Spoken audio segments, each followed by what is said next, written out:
Today I want to talk to you about how to do the Marvel film intro. It can be broken down into steps so that you can actually pull this off in Filmora. So what I'm going to do is move slowly today. I'm going to go a little less scripted than I usually do, and I'm just going to show you how I got from the starting point to being able to create this intro. The very first thing I did was I looked at the Marvel intro and broke down into pieces what I was seeing. The very beginning of that intro seems to be a series of what looks to be comic strip footage, like pages from comic books. So I knew the first thing I needed to do was locate pages from comic books or images that looked like that particular thing. Disney and Marvel are super protective of all of their copyrights, so I'm not going to be using any Marvel images. I'm just going to be showing you how to pull off these ideas and these techniques using more standard licensed images. I brought those images down into Filmora, into the timeline, one at a time. The thing that we know from looking at the Marvel intro is that it moves very quickly. Now, I didn't know exactly how quickly I needed that pace, so I decided I would bring this in and start slower, knowing that I could always speed it up later, but slowing it down could be a little tricky because sometimes when you slow down footage, it gets a little grainy. So let's bring one of these pieces down. I'm going to stretch the timeline out as far as it'll go, and I decided let's do 5 frames of one image. That's a good place to start. I snipped it and I deleted the extra. All right, you can also do that by grabbing the end of the footage, as you know, and stretching it back and forth. I then brought down the second piece of comic book art. These are images, not really footage. I put the cursor right at the 5 frame mark. You can right click on it to split it, then right click on the remaining part and delete. You can also do it from your keyboard. If you see me do that quickly, that's all I'm doing is hitting delete from my keyboard. And then just do this for each one. Let's get 5 frames of each. One thing I should mention is you can right click on each of these images and click crop to fit, and it will fill up the entire screen. Okay, so now I have my 8 pieces of footage that are all cut down to these 5 frame segments. 1, 2, 3, 4, 5, 6, 7, 8. All right, now that's not going to get me very far, especially if I speed it up. If we look at the timeline above, it's only about a second, a little longer than a second's worth of footage once it actually plays, and that's at a fairly slow speed. But what we can do is I'm going to grab these and I'm going to copy and paste them as a bunch. And the way to do that is I'm going to left click on the first one. I'm going to hold the Shift tab on my keyboard and then click on the last one, and that'll highlight all of them. Then I'll right click and I'll click on copy, and all of those have been copied. My playhead is at the end, so I can hit paste and it will stick them there. Let me shrink this down so I can see a little better. I can hit paste again, which is, as you see in the notation, there's keyboard shortcuts right here. Control V would accomplish the same thing. Right click and hit paste, or I can keep hitting Control V on my keyboard and it'll just keep adding those in. Another keyboard shortcut that can make your life easier as you edit, learning those shortcuts. Control V can really just make things fly. So you can sit here and just keep going Control V, V, V, V, V. I'm holding Control and hitting V, and it's adding this all in. So now I have a really long amalgamate. That's a big word. I have a really long collection of this video segment that will just continue to play. So if I go back to the beginning, it'll just keep playing these over and over. But as you can see, the problem is that they're not quite moving as fast as the Marvel intro, and the colors are all over the place. The one thing I did notice from the Marvel intro, there's a couple things here. I can see just from there that the colors are changing. These clips all seem to have a red hue and then go towards a yellow hue. And they also have what seems to be a fade in from black. And I can see that there's a zoom effect. As these play, it's clearly starting to zoom out. So those are going to be the things I have to figure out how to do next. The first thing I can do is I can add color. Because these are all individual pieces of images, trying to apply a zoom effect to all of them at once won't be possible at this stage. Right now, let's see if we can get the colors to do what we want. Now, it seemed like these started out with like a red hue. So this is a great thing we can do is go up to Media, click on Sample Colors, and you have all these colors right here that you can bring down into your timeline above your track. And let me show you how you can do this really easy. I'm going to bring down a red. Now my whole screen turns red because as we stack these images, whatever is on top, the track that's on top, always overrides everything underneath it. But if we click on that footage and then we click on compositing, this allows us to figure out how much of the blend we want or how much of the other tracks we want to show through. So if I dial back the blend, suddenly I start getting a red hue to these tracks. And the trick will be finding what the right amount is. This is where your sense of judgment and your eye comes into play. Maybe a 70%. That's a pretty decent red. And we can see as we play this, everything has kind of a red hue. That could be a little strong. It's not bad though. In the original Marvel footage, it started as red, but then it kind of quickly shifted over to like a more of a yellow hue. So let's do that. Let's go back up into media. Let's grab they have a gradient yellow, not a straight yellow. I'll bring that down and let's see what that does. Let's make sure that's connected. So we want to click on that footage and up in the compositing, let's dial that back. I think we did 70% on the other one. Let's do the same 70% here. And now we have a yellow hue. But this is a gradient, so it's got a little red up in the corner and then more yellow down, so it shifts from a bit of an orange to a yellow. One cool thing we can do is if we lock the track, I'd rather have that orange down in the lower corner and the brighter yellow up top. It just looks better to my eye. So we can lock the main track and then we can click up here and this gives us control over that overlay. Let's flip that upside down. Oops, if I can do it cleanly. See, I wrestle with Filmora like anyone else. Okay, so now that looks a little cooler, right? And if I didn't want as much orange, I could also stretch this out to get more of the yellow to be in frame. I think that looks kind of cool. And when I went back and referenced the other footage, it went to yellow, and then I started seeing the background was a bit more blue. This is sort of repeating the same step and saying, okay, well, we figured out how to do red. We figured out how to do the yellow. Let's do some blue. Let's put some blue down there. We've got two different options for blue. I'll try the brighter blue and see what it looks like. Let's dial back that layer compositing. That's kind of cool. I almost feel like the blue's stronger. Let me try like a 60% here. See what that does. And then just take a peek and use your eye. That feels kind of blue to me. Let me take a quick peek back at what we were doing. I've got red, then it shifts to yellow, and then it shifts to the blue. That's in the ballpark. Again, use your eye, tweak. If you feel like the red is too much, you can always dial back the red in the compositing feature.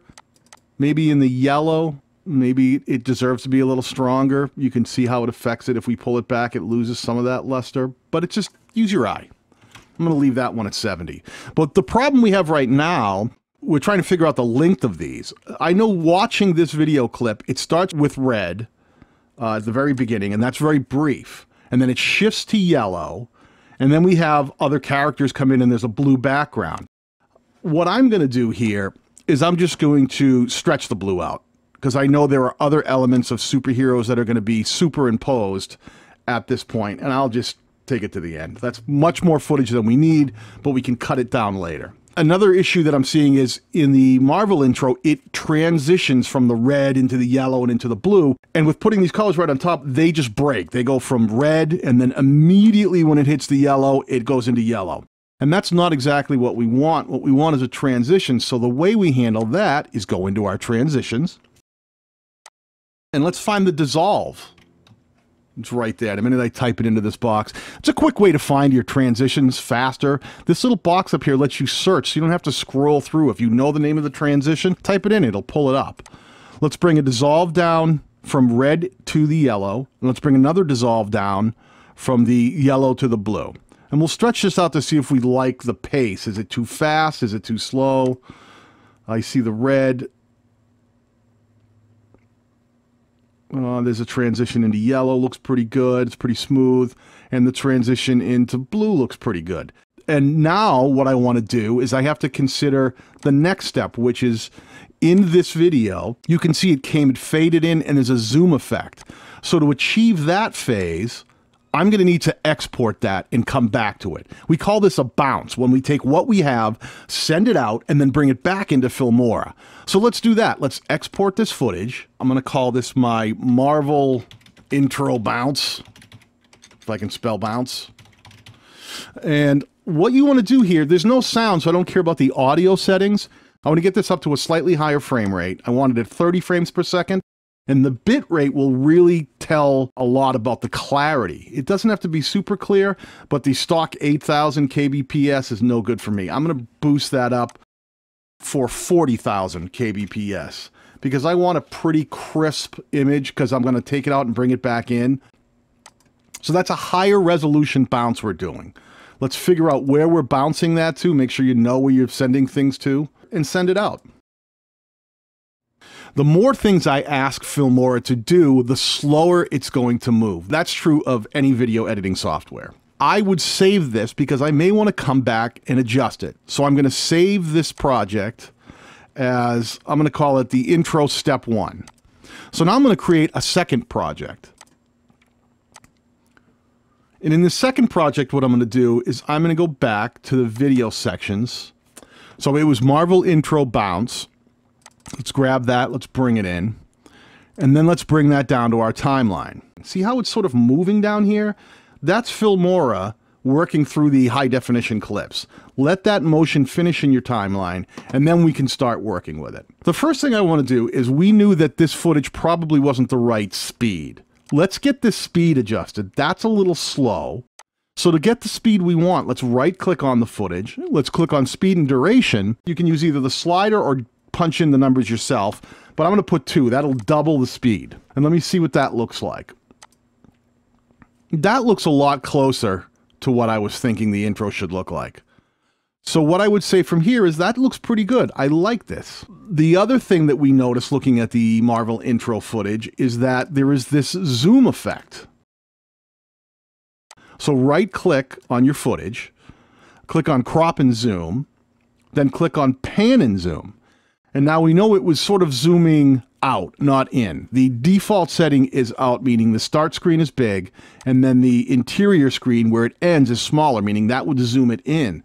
But we want the opposite effect. So let's go down here, click the reverse arrows, and it now swaps and makes the bigger panel the end and the center panel the start. I want to start fairly close. Let's shrink that down a little.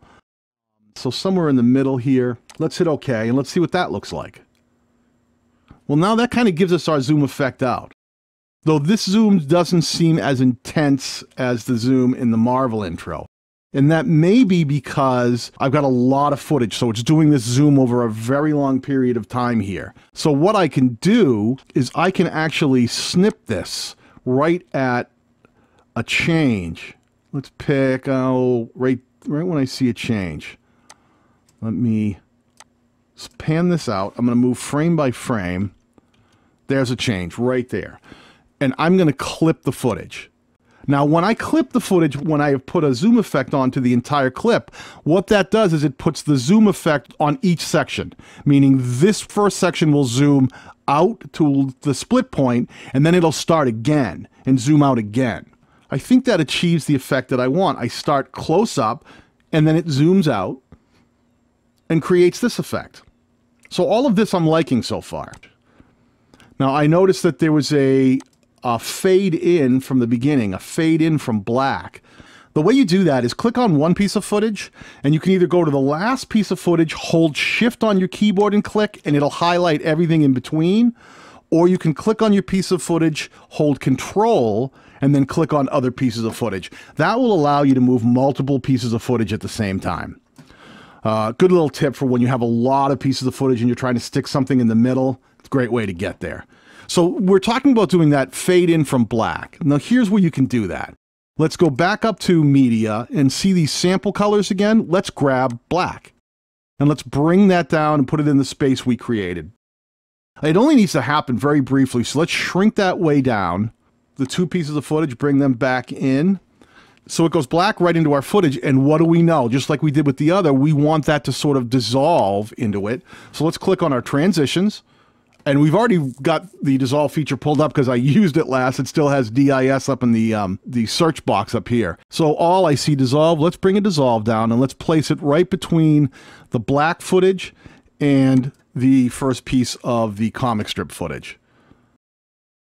It paused there. I don't like the way it paused. Did you see that? There's a way to get around this, and that is you can either dissolve in just from the black footage like this, and sometimes that'll work. Nope, it's giving us a hard one. Or you can put it on the other side. Sometimes that works as well. That seemed to do the trick. The black was too long at the beginning, though. Let's trim it down a little. I can always trim it down more in post, but let's take a little bit of that black off, take the beginning part, and if you hold Shift-Delete, it'll remove that piece and move everything back. That's your ripple delete. Or you could equally just go right-click and then ripple delete, and it'll do the same thing. So now we have this. Let's take a peek. We go from black, and it dissolves into that footage. And I'm kind of liking where this is going. It's starting to feel like the Marvel clip to me. So there's a lot of good things going on here. I like what that's doing. The only other thing I've noticed is that there is a vignette on this section. If you don't know what a vignette is, it's that ability to turn the outside corners a little darker. It almost frames the shot a bit. And let me show you how to do that in Filmora. What you want to do is click on your footage and then go up to Color. And in the Advanced tab, click on Advanced. That'll open up another window. And at the very bottom, this is where you can really get into the color correction, which is great in Filmora.